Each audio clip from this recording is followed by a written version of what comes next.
আজ রাতের খাবারে কি বানালাম সেটা আপনাদের সাথে শেয়ার করছি। প্রথমে নিয়ে নিলাম ভাত, গরম গরম ভাত।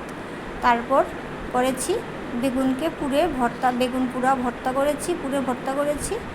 আর করেছি একটু চিকেনের হালকা ঝোল নিয়ে নিলাম। তারপর করেছি ডিমকে অমলেট করে ডিমের কারি। তাহলে বন্ধুরা, কেমন লাগলো কমেন্ট করে জানাবেন। আর যদি ভালো লাগে তাহলে একটু লাইক ও সাবস্ক্রাইব করে দেবেন। তাহলে আসছি বন্ধুরা, দেখা হবে পরের ভিডিওতে। ভালো থাকুন, সুস্থ থাকুন, সেটাই ভগবানের কাছে কামনা করছি।